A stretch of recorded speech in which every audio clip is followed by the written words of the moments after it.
शीतल मल्लिकार्जुन खरटमल यांना कांस्य पदक. किर्गिस्तानमध्ये होणाऱ्या वर्ल्ड गेमसाठी निवड. ठाणे ग्रामीण पोलीस दलातील खेळाडू शीतल मल्लिकार्जुन खरटमल हिने व्हिएतनाममधील दा नांग येथे आयोजित युनायटेड वर्ल्ड रेसलिंग आशियाई आणि ओशनिया हौशी MMA व पॅक्रेशन चॅम्पियनशिप 2026 स्पर्धेत 65 किलो वजनी गटात कांस्य पदक पटकावून ठाणे ग्रामीण पोलीस दलाच्या शिरपेचात मानाचा तुरा रोवला. तिच्या या उल्लेखनीय यशामुळे ठाणे ग्रामीण पोलीस दलासह क्रीडा क्षेत्रातून तिच्यावर अभिनंदनाचा वर्षाव होत आहे. 7 ते 9 जून 2026 या कालावधीत व्हिएतनाममधील दा नांग येथे ही स्पर्धा पार पडली. वरिष्ठ U20, U17 आणि U15 गटांमध्ये आयोजित करण्यात आलेल्या या स्पर्धेत शीतल खरटमल हिने वरिष्ठ गटातील MMAच्या 65 किलो वजनी गटात उत्कृष्ट कामगिरी करत कांस्य पदक मिळविले.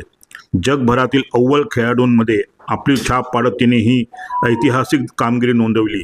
शीतलच्या या यशाची दखल घेत ठाणे ग्रामीण पोलीस अधीक्षक विनय राठोड यांनी तिचे अभिनंदन करून पुढील वाटचालीसाठी शुभेच्छा दिल्या. तसेच भारतीय संघाचे प्रमुख अमर मुख्तार तांबोळी आणि संघ प्रशिक्षकांनाही तिच्या कामगिरीचे कौतुक केले आहे.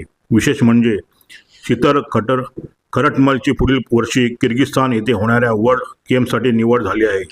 या स्पर्धेत जगभरातील नामांकित खेळाडू सहभागी होणार असून शीतलला भारताचे प्रतिनिधित्व करण्याची संधी मिळणार आहे.